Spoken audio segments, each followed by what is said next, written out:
empezamos,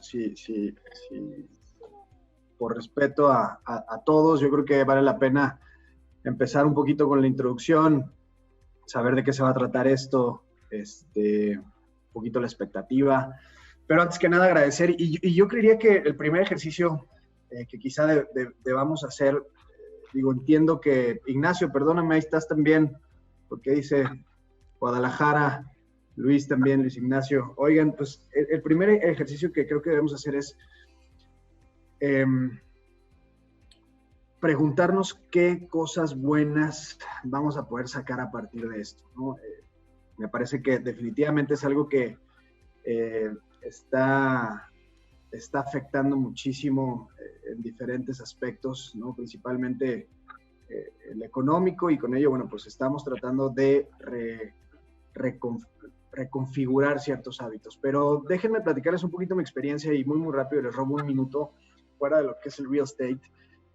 Justo ayer en la comida con mi esposa estábamos hablando de esto y decíamos, oye, pues qué bueno de esto vamos a sacar. Y la verdad es que para mí, personalmente, el estar en familia, el poder encargarme de alguna u otra manera de mis hijos, me ha dado también otra perspectiva de la vida, ¿no? Y evidentemente yo espero que esto se acabe pronto, ¿no? Que las cosas negativas pasen realmente muy rápido, pero que nos podamos quedar y que las cosas buenas permanezcan, ¿no? Ese sería mi ideal. Hoy me he dado cuenta de que aún y con el mismo nivel de trabajo, puedo hacerme cargo de algunas tareas con mis hijos y lo he disfrutado muchísimo, ¿no? La disrupción fue complicada, ¿no? El tener que de repente estar con ellos, saber qué hacer, idearme, ser más creativo, pues me impactó muchísimo durante las 2 primeras semanas del lockdown, ¿no? Pero después creo que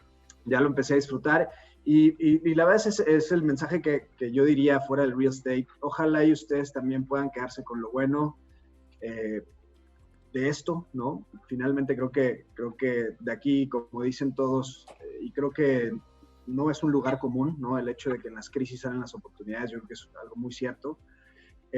Entonces, bueno, pues eso es lo que yo les deseo a todos los que están aquí presentes, y de verdad agradecer. Creo que hoy tenemos perfiles de todos, ¿no? Está personas, pues obviamente profesionistas, agentes inmobiliarios, CV, Colliers, que son orgullosamente nuestros clientes, Cushman, JLL también, por ahí vi a David, agradezco mucho, y un poquito de qué esperar de esto, y esto vino un poquito como lo tratábamos de comunicar en las redes. Esta iniciativa vino porque queríamos transmitir justamente lo que nosotros hemos logrado recabar en el camino en términos de metodologías, ¿no? Metodologías para el real estate institucional comercial, ¿no? Hoy vamos a dejar de lado la vivienda, de la parte residencial, si acaso vamos a entrar un poquito para conocer las principales diferencias entre el real estate comercial y vivienda, pues lo vamos a dejar un poquito de lado. Y la intención era eso, ¿no? Es poderles transmitir a todos ustedes lo que nosotros hacíamos en Sila, en términos de recorrer fundamentales, de analizarlos, de llevárselos y proveérselos a nuestros clientes, que hoy entre ellos, bueno, pues, como lo dije en algún momento, bueno, hay casas de brokeraje profesionales, hay fondos de inversión, hay fondos de pensiones locales, internacionales. Entonces, es un poquito la historia, y más adelante contaré el propósito de Sila, ¿no? Entonces, vamos a recorrer en estos 3 módulos, básicamente empezar con la parte fundamentales, lo básico, lo que hay que conocer, cómo es una absorción, qué entendemos nosotros en Sila por absorción desde la parte institucional, qué entendemos por inventarios, qué entendemos por comparables, transacciones, etcétera, que son parte importante y fundamental a analizar en una corrida financiera o en un underwriting, ¿no? Que podemos ir de lo más básico hasta lo más complicado. En un segundo módulo, que va a ser el próximo jueves, vamos a contar con Alejandro Delgado, y él es el head de investigación, que nos ayudará a hacer un par de ejercicios de valoración de activos inmobiliarios capitalizados por rentas, para que ustedes tengan, como dicen, ¿no? En un ejercicio de servilleta, poder analizar muy rápido el valor de los inmuebles y poder entregar esto a sus clientes. Muchos de los que están aquí, entiendo, ya tienen muchísima experiencia, de verdad.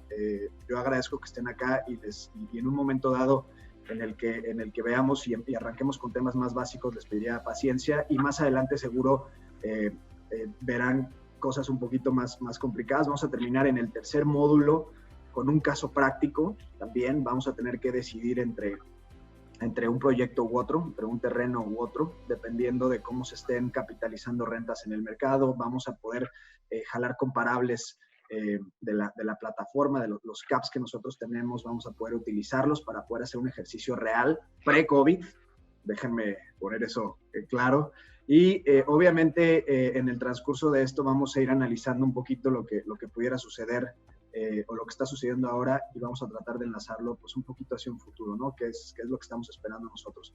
Y evidentemente vamos a poder entrar a la plataforma, vamos a poder dar un recorrido, aunque sea pequeño, para que vean ustedes cómo nosotros ponemos toda la información en un mismo lugar y en un momento dado también abrírselas a ustedes, ¿no? Esa es la intención de esto, que vean el servicio, que vean la tecnología que tenemos y también para qué sirve esta tecnología y cómo nosotros analizamos los mercados. Entonces, eso es un poquito de lo que hay que esperar en esto. Ojalá y les podamos transmitir, aunque sea un poco, y que se queden con un poco de lo que hemos hecho nosotros en el camino desde hace 4 años, 5 años ya. Y más nada, voy a pedirle a Ana que nos platique un poquito sobre la dinámica de todo esto, es decir, que nos ayude a entender qué va a pasar, cómo va a pasar, preguntas, respuestas, cómo van a funcionar, y arrancamos con la presentación. ¿Les parece bien? Sí, buenísimo. Adelante, Ana. Gracias, Jaycee. Bueno, bienvenidos todos. Lo primero es que los que hayan entrado como Ana Marturet pueden cambiar su nombre en la lista de participantes, en el botón del rename, ahí pueden poner su nombre. Son 3 módulos, cada uno dura aproximadamente 1 hora. El primero es hoy, el segundo módulo es el jueves 7 de mayo a las 10 de la mañana y el tercero es el jueves 14 de mayo a las 10 de la mañana. Cada uno dura entre 45 minutos y 1 hora aproximadamente. Queremos que sea un bootcamp interactivo, por lo que los invitamos a participar. Envíen sus preguntas y comentarios por el chat y estas se estarán atendiendo durante todo el módulo. Si alguien quiere hacer una intervención con el micrófono encendido, por favor avísennos por el chat para darles la palabra al final del módulo. Otra cosa es que estaremos haciendo una encuesta al final de cada una de las sesiones en las que todos participarán y habrá un premio al final del bootcamp para quien haya tenido mayor cantidad de respuestas correctas en las 3 encuestas. En el tercer módulo haremos un caso de estudio, los invitamos a que se vayan familiarizando con el caso, era esto que les comentaba Jaycee, y lo pueden encontrar en su kit de bienvenida. Si alguno no ha recibido todavía su kit de bienvenida, por favor avísenos por el chat y con gusto se los haremos llegar. En quinto lugar, enviaremos las presentaciones de cada módulo al final de la clase, entonces todo el material que se presente durante el bootcamp ustedes lo van a poder tener. Y por último, al finalizar el bootcamp, las personas que hayan tomado los 3 módulos recibirán un certificado de participación en el curso. Si alguno tiene alguna duda o comentario sobre la dinámica, por favor también por el chat, ahí Jessica y yo vamos a estar respondiendo todo durante todo el curso. Entonces, bueno, gracias y nada, de vuelta contigo, Jaycee.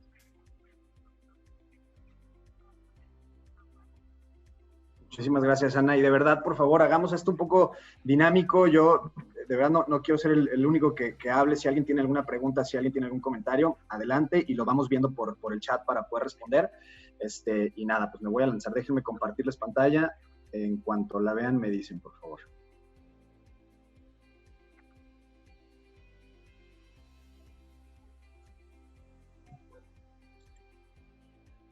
Ya la vemos. Perfecto. Listo. Listo. Listo. Perfecto. Bueno, pues arrancamos un poquito con cuál es el día de hoy y ante la contingencia que estamos viviendo. Creo que está por demás señalar cuál es el principal catalizador del real estate, ¿no? De nuestra industria, de la industria en la que hemos estado inmersos mucho tiempo. ¿Cuál podría ser? Definitivamente no es el dinero, ¿no? Lo que yo creo es que al final de cuentas el principal catalizador es la población, ¿no? Y la población al final de cuentas lo estamos viendo, ¿no? A niveles urbanos, a niveles más, digamos, micro, estamos viendo el efecto que está teniendo la población en términos de, oye, no estamos yendo a los centros comerciales, no estamos yendo de turismo, no estamos ocupando cuartos en hoteles, etcétera, etcétera. Entonces, la población para nosotros es el principal catalizador. Y cuando me refiero a nosotros, entendería que es para toda la industria del real estate. ¿Qué está sucediendo en términos de población o qué va a suceder? Vamos a tener al final 2050, que es una proyección pues un poco lejana, ¿no? Sin embargo, creo que vale la pena. Vamos a tener alrededor de 9 millones, 9.5 millones de personas en el mundo, ¿no? El 80% de estas personas van a vivir en una ciudad, es decir, va a ser población urbana.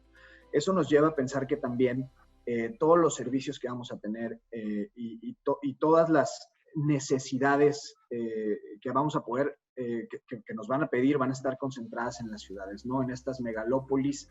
Entonces vamos a tener que generar justamente los servicios para atender estas necesidades de personas que vivan en ciudades, porque el 80%, el 85% van a estar concentrados acá.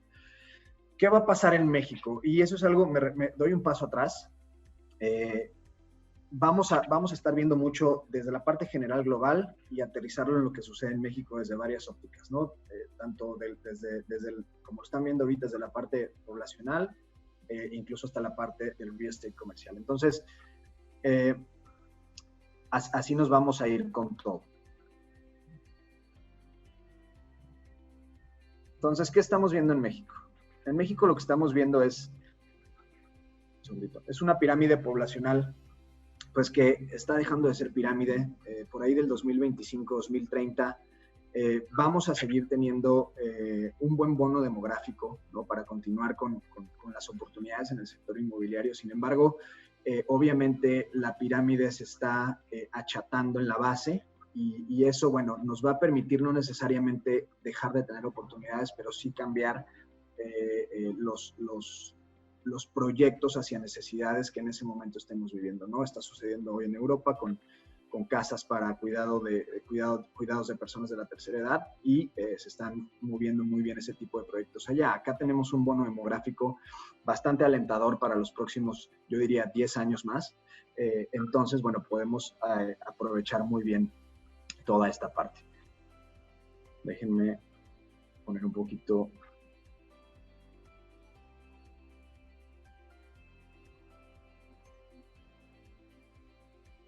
Ahora sí, me voy a meter con el tema de conceptos en lo que es real estate, ¿no? Nosotros, hay muchísimos conceptos, ¿no? Hay muchísimas empresas, organizaciones que han sacado sus propios. Nosotros decidimos armar uno, obviamente jalando conceptos de algunos otros medios, ¿no? Y para nosotros es esto. Y quiero empezar por lo básico, porque creo que es importante hacerlo, ¿no? Una es una propiedad, un bien inmueble destinado a la generación de flujos de efectivo. Eso para nosotros es bien importante, ya sea por venta o por renta, ¿no? Este puede estar relacionado con diferentes actividades, las más comunes: intermediación, que son brokeraje, digamos, inversión, valuación, desinversión, ¿no? Todo el tema de M&As y demás, y sobre todo tecnología. Recordemos que nosotros somos una empresa tecnológica que por lo menos hacemos uso de la innovación para poder llevar valor o para poder entregar el valor de nuestro producto a nuestros clientes. Entonces, hoy en día, si lo pensamos así, creo que es importantísimo adecuar sistemas u operaciones tecnológicas dentro de sus actividades diarias, ¿no? Si no lo han pensado, creo que es un buen momento para empezar.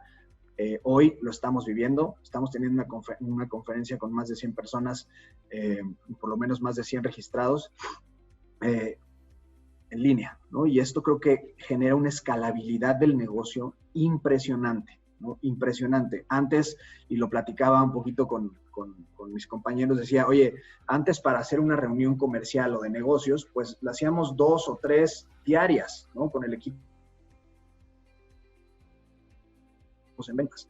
Ahora, pues estamos haciendo una reunión, a lo mejor un webinar, un seminario, en donde explicamos qué es Sila en algún foro de 100, 200, 400 personas, ¿no? No tiene nada que ver con lo que estábamos haciendo, es una escalabilidad impresionante.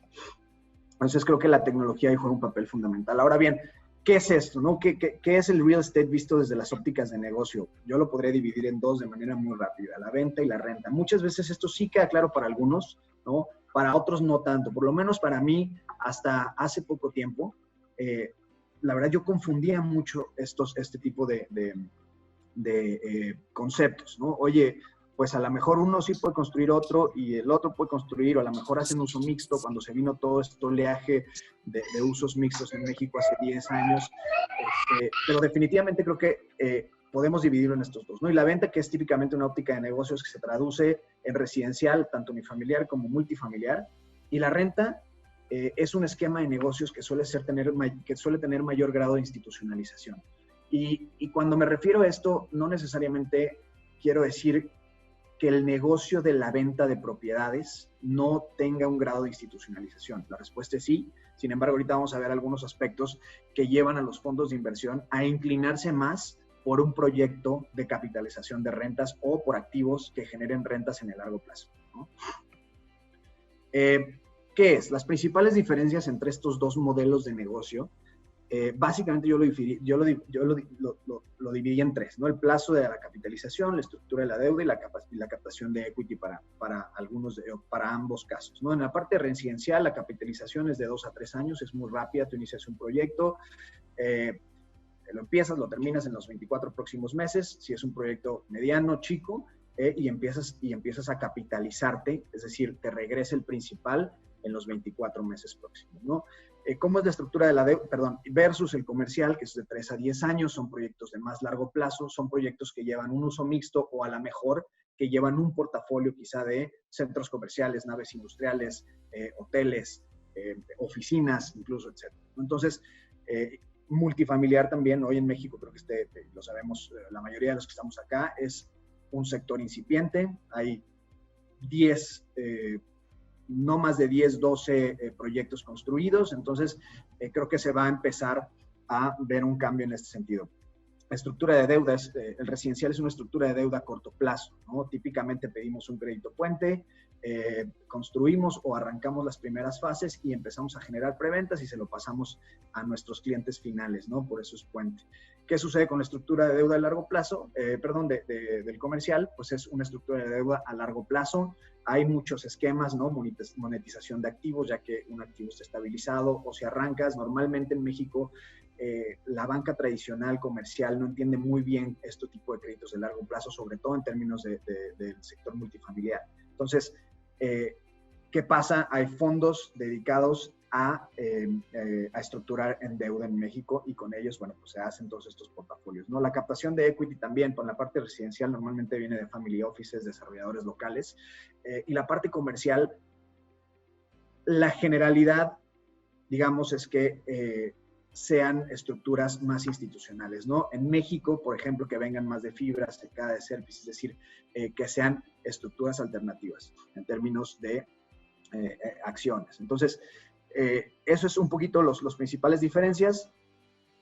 Ahora bien, vamos a ver esta perspectiva y ahora sí ya me voy a concentrar en la parte comercial, es decir, en la parte de generación o flujos de rentas, ¿no? Voy a dejar de lado la parte de vivienda, que es algo que nosotros no monitoreamos, lo entendemos muy bien, es un negocio con muchísimas bondades. Sin embargo, nosotros estamos muy enfocados en la parte de capitalización por rentas, ¿no? Entonces, este es el enfoque de inquilinos y este es bien interesante. Aquí lo dividí en 4 sectores, 5 sectores, y en 4 diferentes, digamos, enfoques, ¿no? El plazo del contrato para cada sector, el tipo de inquilino, la denominación de contratos en México y la defensa ante coyunturas complejas, como la que estamos viviendo hoy. Es decir, cómo los diferentes sectores que se capitalizan por rentas encuentran diferencias o semejanzas en estos 4 conceptos, ¿no? Entonces, denme un segundo, déjenme poner aquí, veo que hay muchas intervenciones, muchas preguntas. Un segundo.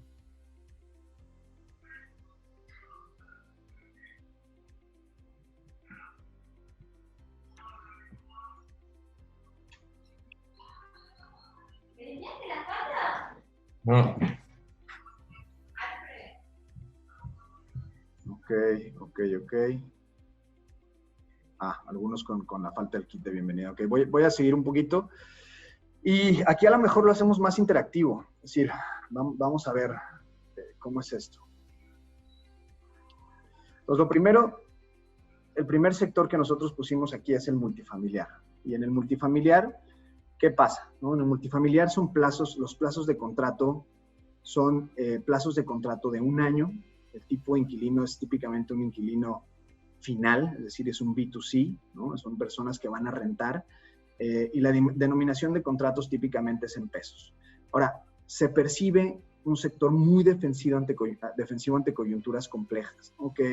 ¿Por qué? Porque justamente son contratos de 1 año, es el B2C, eso lo hace más defensivo. Hoy en Estados Unidos estamos viendo un sector muy fortalecido, ¿no? Un sector multifamiliar en renta muy fortalecido.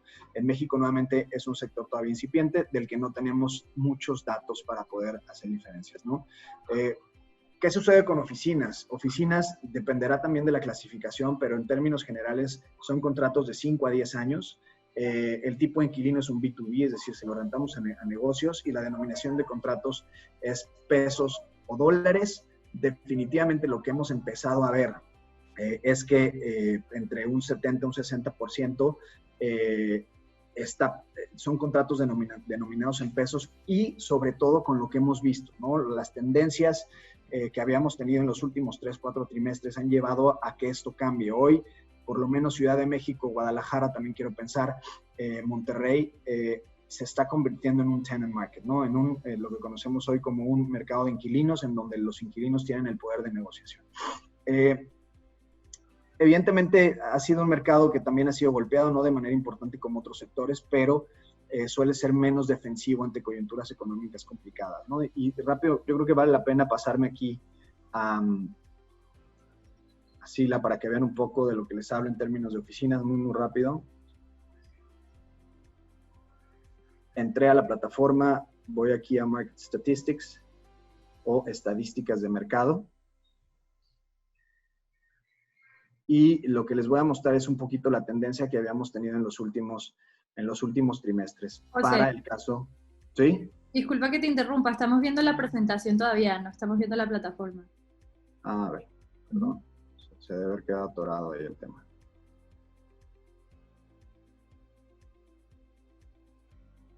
A ver, ¿ahí la ven? Ahora sí. Y ya la vemos, gracias.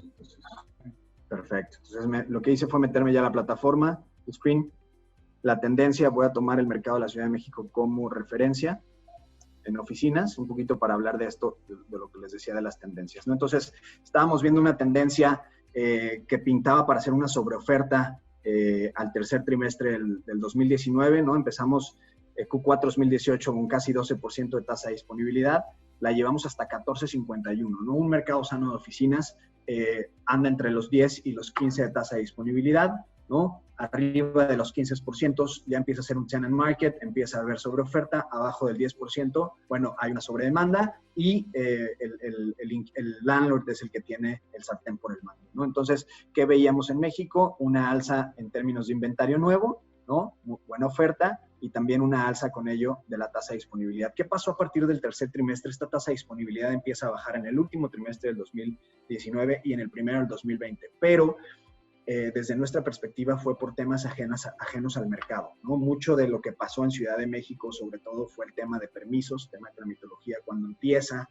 la nueva administración. Y entiendo que ahorita ya hay liberados entre 100 y 120 proyectos. Pero básicamente esto fue, vienen 1.5 millones de nuevas entregas. Esto es pre-COVID, ¿no? Ahora seguramente se irán retrasando esas entregas justamente por lo que estamos viviendo hoy en día. Entonces me voy a regresar a la presentación.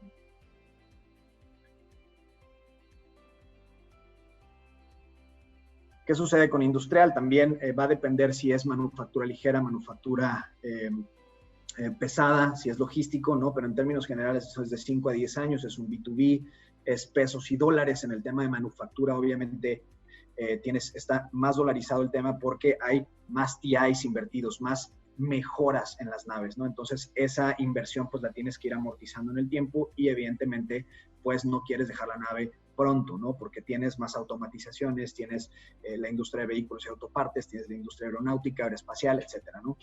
A diferencia de la parte logística, que la parte logística, bueno, pues es una bodega. No quiero decir que no tenga servicios o tecnología, simplemente es mucho más sencillo sacar anaqueles y meter, ¿no? Evidentemente estamos viendo un sector muy defensivo, ¿no?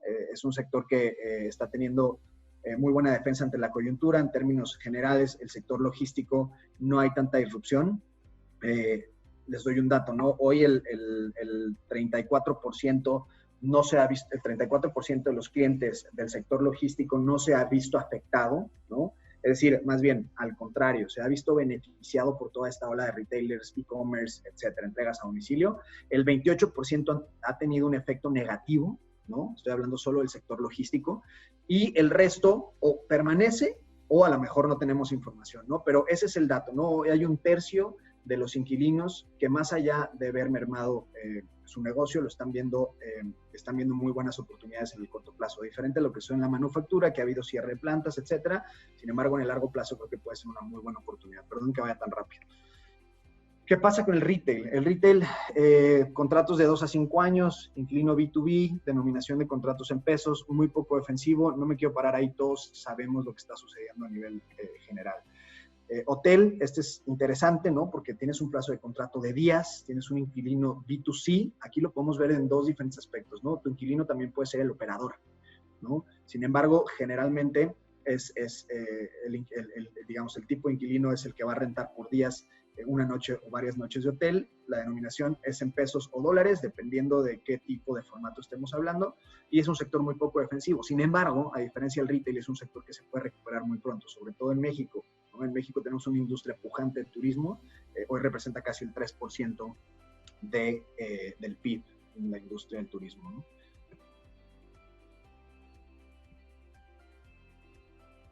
¿Qué sucede aquí? A ver, yo creo que aquí podemos parar un segundito y a lo mejor animarlos a que nos participen y nos den sus puntos de vista. Y aquí a lo mejor si abrimos el micrófono muy, muy rápido.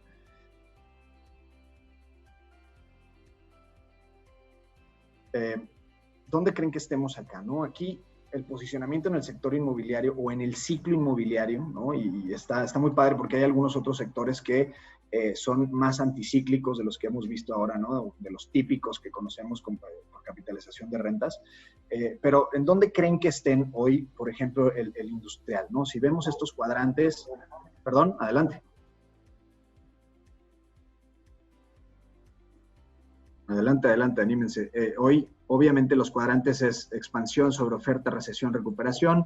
Estos dos de arriba, evidentemente, más bien estos dos de la izquierda, evidentemente, son los optimistas, digamos. Los dos de la derecha son los pesimistas, ¿no? Caemos en sobreoferta, nos vamos a una recesión, empezamos a recuperarnos después del ciclo y hoy tenemos una expansión, ¿no?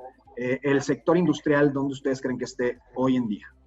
Depende de la plaza y el sector industrial, pero estamos en la zona de expansión y recuperación dependiendo de la plaza. Totalmente. Y hablando de principales mercados, ¿no? Tanto manufactureros, que básicamente es la sección de la frontera, como Bajío, pero evidentemente estamos en un sector, estamos en una expansión, ¿no? ¿Qué pasa con las oficinas? Hoy se percibe una sobreoferta en los diferentes mercados, ¿no? Evidentemente estamos comprimiendo precios, ¿no? Estamos teniendo caps más altos en este sentido, ¿no? En las adquisiciones. Entonces, bueno, pues esa es la historia del sector de oficinas. ¿Qué pasa con el retail? El retail a lo mejor está entre la expansión sobre oferta. Ahora, las métricas de este tipo de propiedades son bien diferentes a lo que sucede en oficinas e industrial. Hoy creo que el gran reto que tiene el retail es más bien poder modernizar los canales de distribución, ¿no? O más bien el supply chain. Entonces, ¿qué estamos viendo? Pues estamos viendo un sector hoy día muy afectado y con muy poca ventaja ante lo que está sucediendo en el e-commerce. Entonces, van a tener que migrar justamente todo esto para para los nuevos modelos de compra, ¿no? José, Sí. Miguel Tinajero levantó la mano para participar. Adelante, Miguel, adelante. Hola, Carlos, ¿cómo estás? ¿Me escuchas? Sí, claro. Bueno, pues antes que nada, pues mucho gusto. Como siempre, muy precisas tus participaciones y tus presentaciones, me encantan. Mira, me preocupa un poco qué tan prematuro puede ser realizar un análisis al respecto, debido a que todavía no tenemos piso en la pandemia y todavía no se acaban de ajustar los mercados financieros. ¿Cómo poder determinar ahí los flujos y los movimientos y las variaciones de precios y absorción de la demanda y todo esto que se pueda dar en el mercado? ¿Qué tanto podemos ir un poquito más allá, dado que todavía la situación que estamos viviendo es completamente incierta?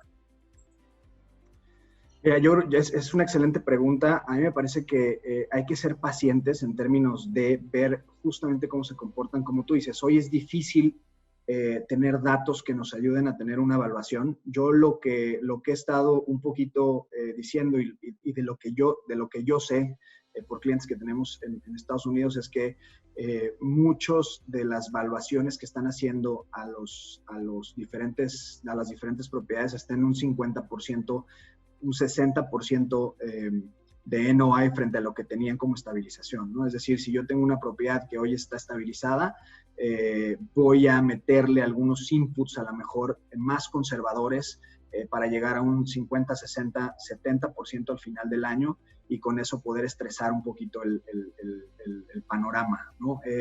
Definitivamente, Miguel, yo creo que hoy es complicado, sin embargo, justamente la información que el 15% de las empresas hoy en día está preocupada porque no tienen información precisa, ¿no? Esa es una de sus grandes preocupaciones y eso justamente salió en la encuesta de PwC ayer.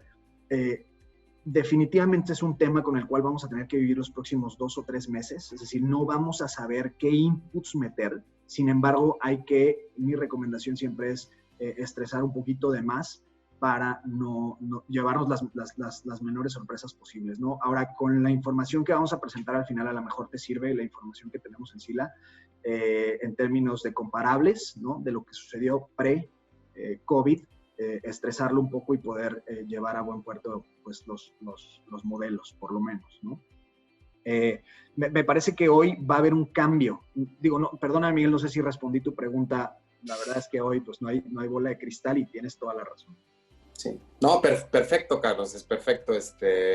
Creo que esa es la visión que se debe de tener, o sea, debemos de preparar tal vez el peor escenario, y creo que si estamos preparados ante ese escenario, las decisiones que tomemos siempre serán proactivas y nos ayudarán a caer parados, ¿no? A tomar siempre la mejor decisión.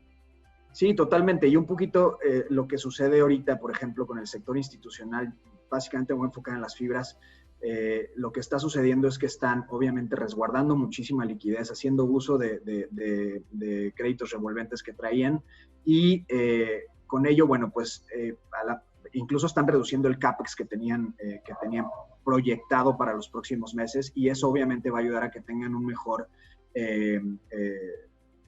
flujo, ¿no? Por fondos, entonces un mejor FFO. Entonces, lo que creo que está sucediendo hoy es vamos a tener mucha restricción en liquidez y vamos a tener que estresar justamente la data hacia temas de 50-60% de ocupación en los inmuebles para poder analizarlos de manera adecuada, ¿no? Entonces, hay otros 2 sectores muy defensivos que hoy las fibras están, por lo menos las que yo conozco, carentes de ellos. Uno es data centers, ¿no? Centros de almacenamiento de datos y la verdad es que hoy estamos viendo que este tipo de inmuebles no está siendo muy defensivo ante la crisis.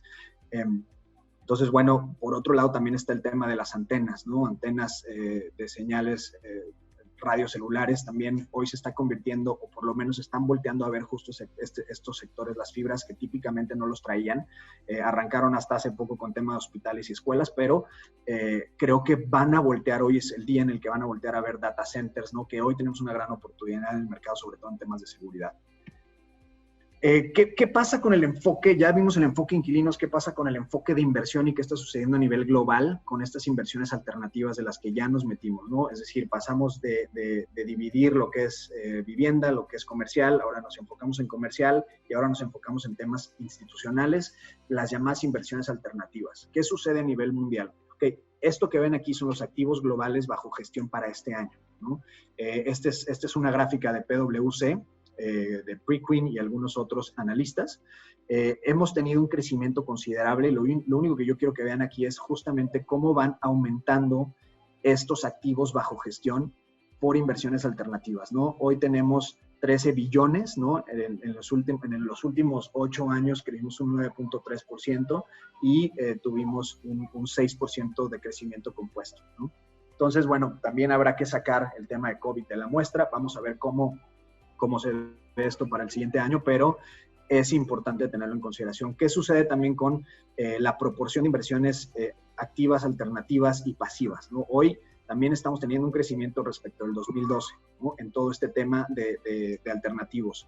Estamos viendo que en 2012 teníamos 10%, crecimos 3 puntos porcentuales para este año y obviamente crecieron también todo lo que es pasivo, ¿no? O los llamados ETFs también. ¿Por qué? Porque obviamente se percibía mayor riesgo en el mercado, ¿no? Creces en ETF, obviamente una inversión más segura, un posicionamiento más seguro, y obviamente el real estate se ha percibido como un refugio para algunos inversionistas, o por lo menos para los portafolios de algunos inversionistas. Ahora, ¿cómo estamos en México? En México lo que sucede es que, esta es una fotografía de marzo del 2020 de las Afores, es decir, de la CONSAR, y así está el posicionamiento promedio de todas las Afores que tenemos operando hoy en día, ¿no? El 51% está en posicionamientos gubernamentales, es decir, CETES, y lo demás empieza a dividir.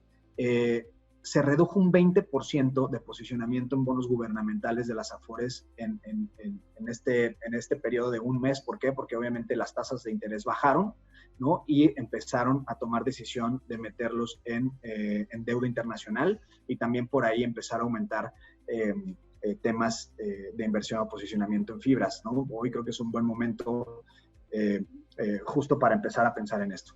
¿Cómo estamos en el enfoque de inversión de fibras? Y esto me parece que es fundamental. Hoy es por, digamos, el activo alternativo, ¿no? Aparte de otros vehículos que existen en el mercado, como los ECADES o los ERPIs. Sin embargo, creo que las fibras hoy son los que están más avanzados en términos de reporteo, ¿no? Valor de capitalización de las fibras al primer trimestre de este año, 226,000 millones. Valor de los activos, 342,000 millones. Y han tenido un crecimiento de 18.1 millones o hasta 18.1 millones de metros cuadrados al último trimestre del año pasado. Entonces, ¿qué estamos viendo? Estamos viendo un crecimiento sostenido en la adquisición de portafolios por parte de estos vehículos, ¿no? Hoy están cotizando justamente a descuento, ¿no? Eso para algunos es bueno. Yo creo que vale la pena seguirlas. ¿Quiénes son los jugadores claves del real estate? Déjenme parar aquí un segundo. ¿Qué es un ETF? Pregunta Milet. Un ETF es justamente las inversiones o los posicionamientos llamados pasivos, Milet. Estos, dentro de los portafolios de inversionistas calificados, son las inversiones que siguen un índice, ¿no? Por ejemplo, oye, yo quiero seguir en mi portafolio el índice Standard & Poor's, quiero seguir el índice Dow Jones o quiero seguir el índice de la Bolsa Mexicana de Valores. Entonces, conllevan un poquito menos de riesgo porque sigues ya un índice que está previamente analizado, ¿no? A diferencia de las activas, que ahí sí vas a armar tus portafolios con un poquito más de riesgo, ¿no? Esperando también mejores rendimientos. Eso es un ETF. Perdón. Acá, ¿qué tenemos? Cuando arrancamos SILA, pensamos en hacer justamente una organización y una radiografía de quiénes eran los jugadores principales, ¿no? Esto es fibras, hablando de SECADES, desarrolladores. Déjenme. Acá tenemos fondos, brokers, ¿no? Algunos de aquí presentes, ¿no? Banca, PropTech.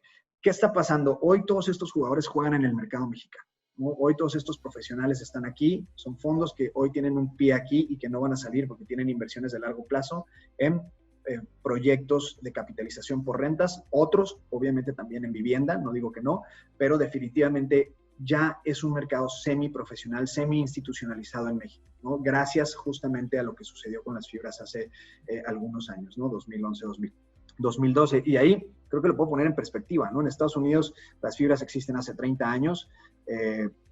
Lo que sucedió en México no estamos muy alejados de lo que sucede, por ejemplo, en España. La primera fibra en España se dio en 2012, incluso después de la primera fibra en México. Entonces, creo que vamos con un buen ritmo. Yo esperaría que cambien varias cosas, pero estamos muy bien. Y esta es la radiografía que nosotros atendemos, no en términos de clientes, sino donde queremos cómo se comporta el mercado mexicano, ¿no? Hay un área de PropTech interesante, yo creo que vale la pena seguirla. Ahora sí, me voy a inclinar un poquito hacia lo que hemos hecho con Sila y por qué estamos en el mercado, ¿no?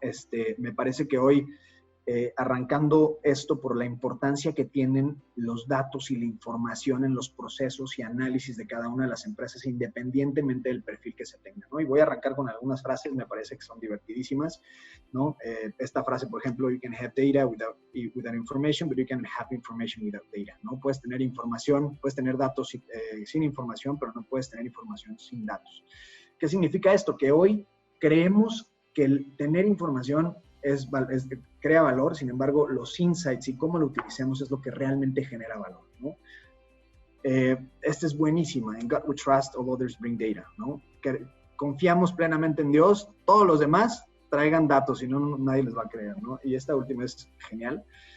Es fácil mentir con estadísticas, es difícil decir la verdad sin estadísticas. Entonces, todo esto se resume al propósito un poquito de Sila, ¿no?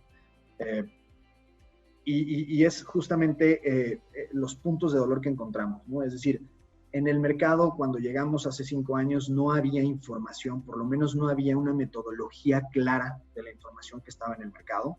Por supuesto, no había una información que pudiéramos decir nosotros actualizada de manera trimestral, mensual, etcétera. No había una auditoría de data, no había una gobernabilidad en los datos. Entonces tú podías correr análisis y al final en el ejercicio lo van a ver, vamos a estresarlo un poquito y van a ver que bajamos un poquito el asking rent y ¡pum!, cambia totalmente la visión. Es decir, cambia la visión entre entrarle o no entrarle al negocio, ¿no? Y por supuesto no teníamos ninguna tecnología que nos ayudara a llevarle estos datos, todas estas bases de datos a nuestros clientes, ¿no? Entonces esos fueron los puntos de dolor que vimos en Sila y con esto justamente me paso a esto, ¿no? La información en la industria inmobiliaria sirve a diferentes propósitos. ¿Qué pasa? Sirve para transparentar lo que típicamente ha sido muy opaco, ¿no? Y esto genera mayores flujos de capital. El que hoy un fondo extranjero diga, oye, quiero ir a México por primera vez, yo sé que ya hay muchos, sin embargo, lo que necesita es una visión general del mercado, ¿no? Y hoy no está concentrada en uno solo, ¿no? Hay que ir jugador por jugador para poder recabar data. Y entonces eso vuelve muy poco eficientes a los equipos de investigación y transaccionales. Entonces, ¿para qué también sirve? Para generar underwriting o análisis de inversión. Esto es importantísimo. Hoy podemos bajar una plantilla para hacer quizá algún underwriting en algún sector especializado, ¿no? Oye, yo me dedico al multifamily o me dedico al retail. A ver, me bajo una plantilla para ver cómo le hago para correr el underwriting. Lo más importante de esto es los datos. ¿De dónde vamos a sacar la data, ¿no? Entonces, me parece que sí hay una importancia en el análisis de la inversión. Obviamente, evaluación de activos inmobiliarios. Hoy tenemos diferentes clientes que están en la plataforma solo analizando comparables, ¿no? Más de 5,000 comparables que tenemos. Calificación de empresas o fondos de inversión. Este es bien importante. Últimamente hemos tenido relación con las 3 calificadoras, por lo menos que operan en México. Y, bueno, pues están muy ávidas de obtener información para ver cómo se comporta la industria en México, ¿no? Prospecto de ventas para agentes inmobiliarios, por supuesto, complemento lo mismo, ¿no? Hoy creo que los brokers, para tener una mejor venta, ¿no?, tienen que tener conocimiento del mercado, ¿no? Y tienen que decir, oye, espérame tantito, acá esta propiedad se transó al 6.4 de cap, ¿por qué la quieres transar al 10? ¿No? Está muy barata. Entonces, creo que ayuda muchísimo en el análisis del comportamiento de activos para los fondos institucionales, también cómo se han comportado los caps en los últimos años, ¿no? Y aquí rápidamente también me voy a poner, me voy muy rápido. Por favor, Ana, interrúmpeme si me estoy quedando atrás. Pero, por ejemplo, si nos metemos a Capital Markets, vamos a ver un poquito cómo se han comportado las transacciones en los últimos, digamos, año y cachito, ¿no? Veamos esta gráfica, lo que contiene son las transacciones en venta que nosotros tenemos y los puntitos representan una o varias transacciones de venta, ¿no? Entonces, como veíamos desde el 2015 a la fecha, habíamos tenido muchísima actividad transaccional, sobre todo por parte de las fibras y algunos fondos privados, ¿no? Aquí están representadas tanto públicas como privadas y del 2019 a la fecha hemos tenido muy poca actividad. ¿Por qué? Porque hubo un cambio de gobierno, esto sucede siempre, ¿no? Hay mucha más, volatilidad en los mercados, hay mucha más cautela, pero definitivamente no es comparable a lo que habíamos visto atrás, ¿no? Atrás muchísima actividad. La última transacción que tenemos registrada obviamente debe ser por aquí la de Prologis y la privada más reciente, la de oficinas de DECA. Déjenme, voy de regreso rápidamente. Entonces aquí me parece que esto es interesante. Les dejé de compartir pantalla, ¿no? Sí.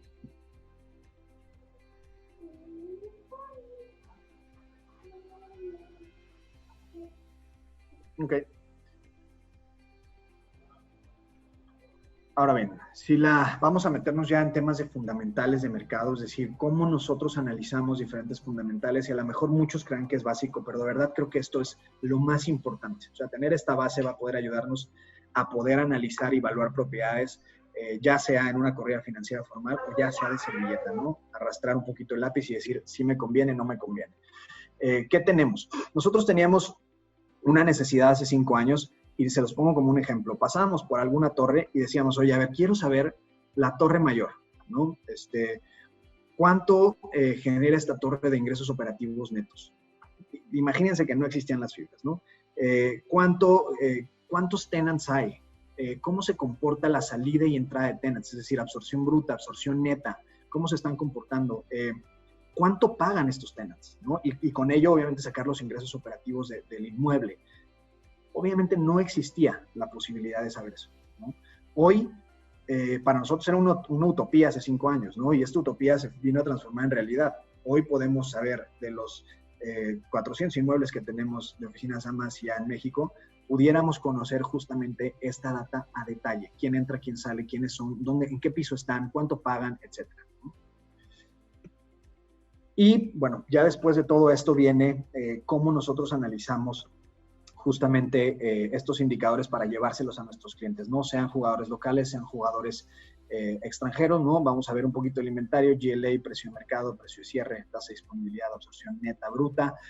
Me voy a ir relativamente rápido. Lo más importante, creo yo, es que se entienda por qué son importantes, más que tener el concepto, porque muchos dirán, oye, yo ya sé que es una absorción.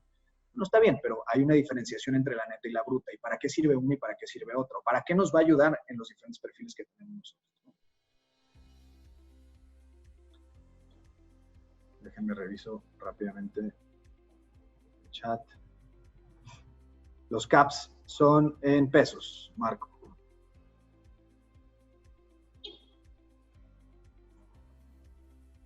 Los caps son promedios de propiedades. No, los caps son de cada una de las propiedades. Aunque haya sido un portafolio Milet, tienes cap por propiedad, dependiendo obviamente del mercado y obviamente la clasificación del activo. Y me paso rapidísimo esto, ¿no? ¿Qué es el inventario? Básico. Es el número de metros cuadrados del que se compone un determinado mercado, sin importar si están ocupados o disponibles. ¿Por qué es importante tener en consideración esto? Bueno, fácil. De aquí vas a poder discernir, de acuerdo a lo que se va a venir en el nuevo inventario o de acuerdo a lo histórico que ha sucedido, en dónde estamos parados, ¿no? Vamos a poder clasificar inmuebles de acuerdo también al, oye, inventario A más, inventario A o B en términos industriales, o diferentes formatos para el sector del retail, ¿no? Oye, ¿cuánto tenemos de inventario de centros comerciales Regional Mall? No lo sé. Ah, bueno, pues aquí lo vas a poder encontrar, ¿no? Área bruta rentable, área de construcción, y aquí creo que el área bruta rentable es lo que nos concierne. Creo que es algo muy importante para todos aquellos que tenemos una relación con el real estate comercial, ¿no? Es el área del inmueble destinada a generar ingresos por rentas. ¿Qué sucede con el área de construcción? Muchas veces las propiedades tienen un área de ineficiencia, una tasa de ineficiencia importante, ¿no? En el caso por ejemplo, de las oficinas, la tasa de ineficiencia va a depender de la clasificación, pero la tasa de ineficiencia, que es decir, el área que no genera rentas anda desde 20 hasta 35%, ¿no? En el caso del retail puede llegar hasta un 45, un 50%. En el caso del industrial es mucho menor, ¿no? Anda sobre el 5, 10%, ya es casi mucho, ¿no? Y en vivienda, bueno, suele ser entre el 10 y el 15. Pero esto es importante tenerlo en consideración porque en esa medida justamente vas a poder evaluar una propiedad, ¿no? A nosotros no nos interesa el área de construcción, salvo por otro tipo de cosas, pero a mí me interesa todo aquello que me vaya a generar lujos, ¿no? Y por eso una propiedad del commercial real estate va a valer.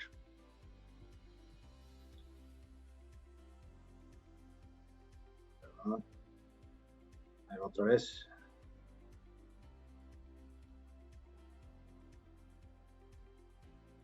Déjenme, voy al chat un poquito.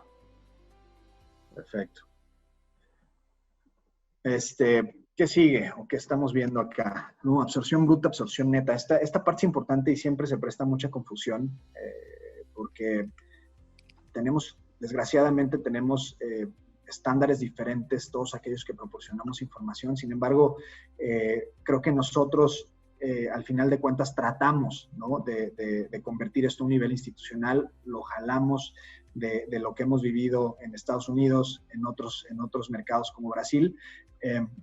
Pues la absorción bruta es la métrica que te indica cuántos metros cuadrados fueron rentados, ¿no? Durante un periodo específico. Aquí le puse para una propiedad específica, pero como una propiedad también puede ser un mercado en general. Es decir, podemos llevarlo a nivel particular o lo podemos llevar a nivel general. La absorción neta, ¿qué es? Justamente es la tasa que te indica los metros cuadrados rentados y considera los metros cuadrados disponibles. Es decir, es una suma aritmética de lo que se rentó versus lo que se desocupó en un periodo específico. Esto es importantísimo, y para una propiedad particular. ¿Y para qué te va a servir esto? ¿No? Es decir, para muchos será, oye, esto está facilísimo, ¿para qué me sirve? Al final de cuentas, voy a poner el ejemplo de los agentes inmobiliarios. Cuando llevas a tu cliente esta información y le dices, oye, estamos teniendo una absorción bruta muy buena, ¿no? Se están rentando mensualmente, voy a hablar por hablar, entre 200 y 500 metros en un sector o un submercado en la Ciudad de México. Ok, está bien, pero ¿cuántos están yendo? ¿No? Entonces, cuando empiezas a hacer esta suma aritmética, si rentaste 200, pero se te fueron 340, entonces tienes una absorción neta negativa.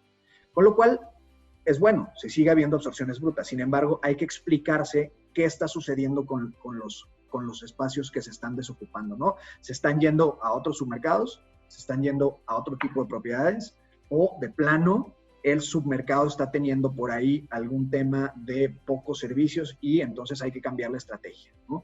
Y esto es importante para los brokers y es importante para los fondos de inversión. ¿Por qué? Porque hay que analizar los proyectos por submercado. Hoy no basta decir, oye, en Ciudad de México la tasa de disponibilidad cerró en 13.40 el año pasado. Bueno, ¿qué está pasando con el CBD, el Central Business District, que es Reforma, Polanco, Lomas Palmas? Trae una tasa de disponibilidad excelente, ¿no? Trae una tasa de disponibilidad del 10.50. A lo mejor los brokers van a decir, oye, pues sí, pero ahí ya está prácticamente todo ocupado, no hay chamba, ¿no? Pero bueno, eso habla justamente de el buen comportamiento que está teniendo una absorción, ¿no? Independientemente de los que se estén yendo. Esto es un poquito porque es importante tener en cuenta cada uno de estos indicadores. Creo que lo fui diciendo a medida que iba pasando las slides. Se pueden pensar básicos. La verdad es que nosotros hacemos esto trimestre con trimestre y lo que hacemos es ir a identificar cómo medimos la absorción neta. Tenemos que identificar justamente los inquilinos de una torre, ¿no? Entonces, los que estén en algunos de los submercados que nosotros atendemos en la Ciudad de México, Monterrey, Guadalajara para el tema de oficinas, seguramente, si están en una más o en una, ya los hemos ido a visitar. Y subimos y vemos qué tipo de inquilinos tienen y entonces sabemos trimestre con trimestre quién se va y quién se queda, ¿no? Por ejemplo, en el caso de la Torre Mayor está Colliers, ¿no? Hace 2 trimestres todavía no estaban ahí. Entonces, supimos que llegaron, ¿no? Entonces, ahora vamos el próximo trimestre y a lo mejor sus vecinos llegaron nuevos y se fueron otros. Entonces, vamos a saber que hubo una absorción bruta, ¿no? Entonces, ese tipo de metodologías son las que utilizamos. Es mucho trabajo de campo, pero es mucho trabajo bien particular que podemos llevarles a ustedes y a todos nuestros usuarios y clientes para que estén justamente convencidos de que lo hacemos bien a detalle, ¿no? Este es un tema interesante, el CAP.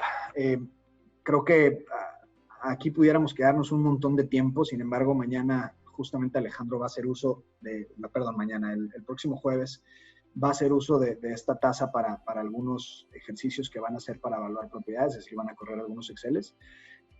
Y el último módulo vamos a necesitar comparables de ingoing cap rates o cap rates de adquisición, porque también está el cap de salida, ¿no?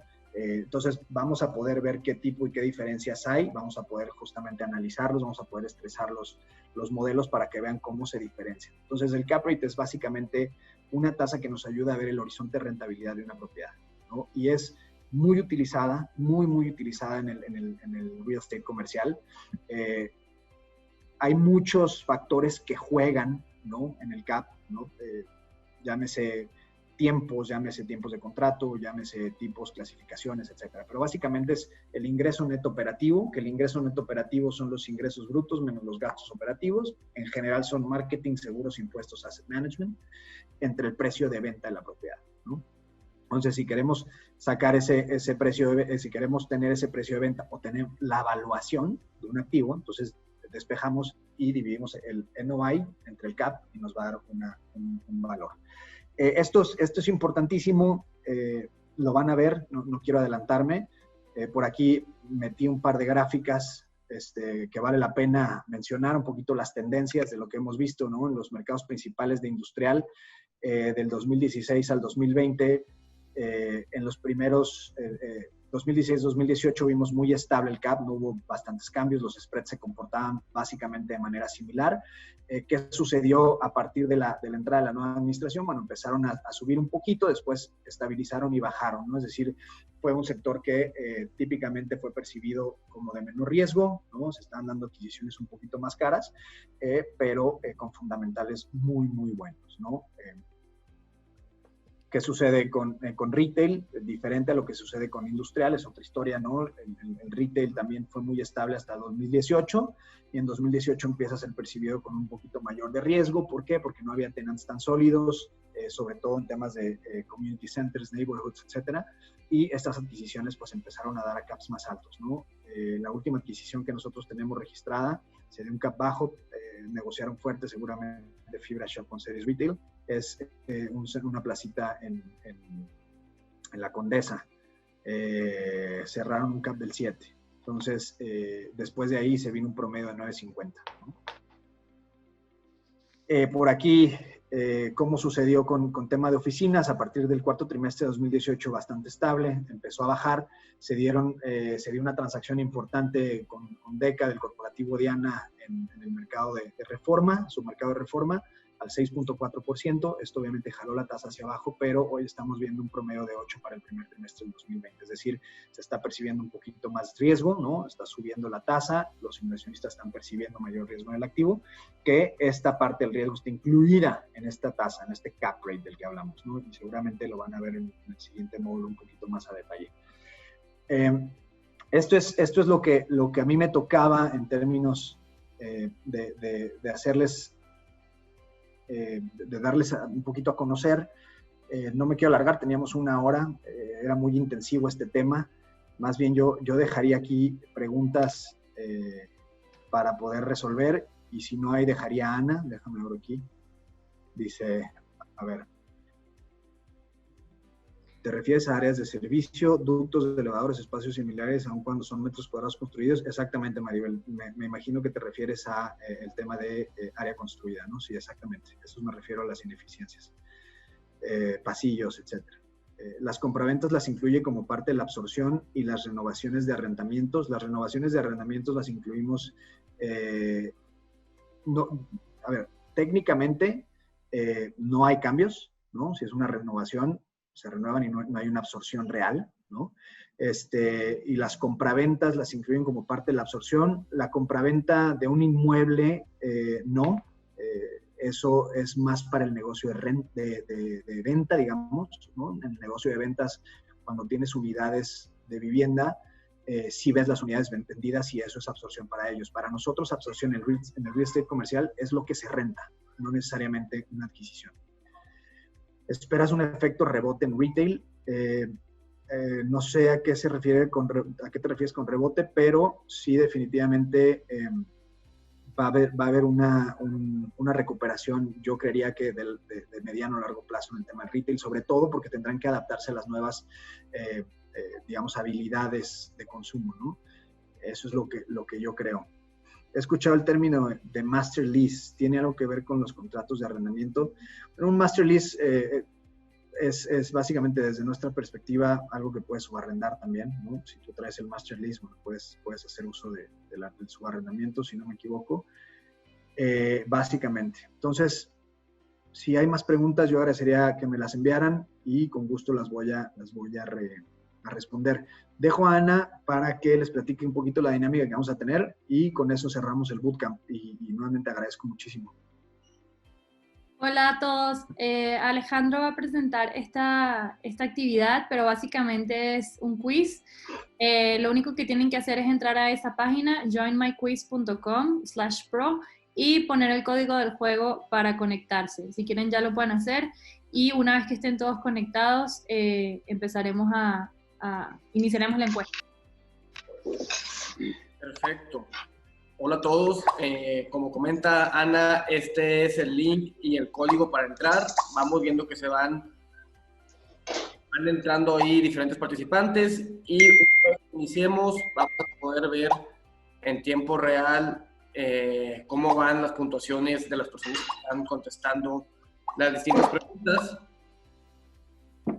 Y bueno, vamos a dar un par de minutos, yo creería 1 o 2 minutos máximos para que puedan ingresar y arrancamos con la actividad.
Yo creo que vamos a empezar Perfecto. Iniciamos.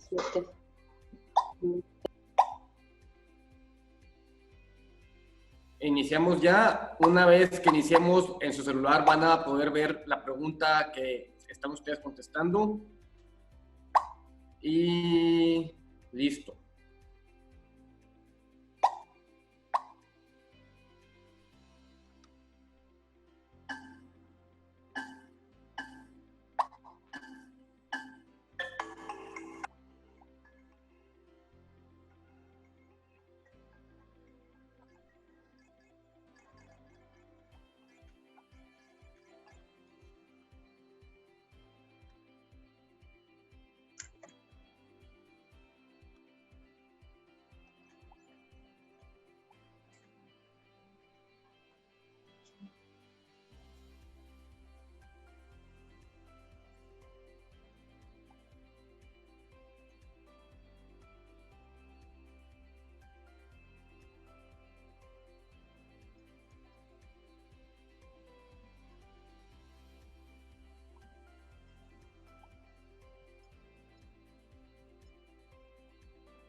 ¿Qué pasa ahí?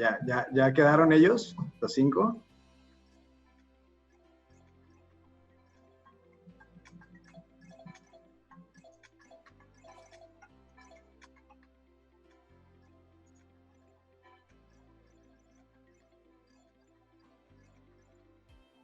Pues ahí está el resultado, ¿no? ¿O no? Todavía faltan. ¿Me escuchan? Sí, sí te escuchamos, no escucho a Alex.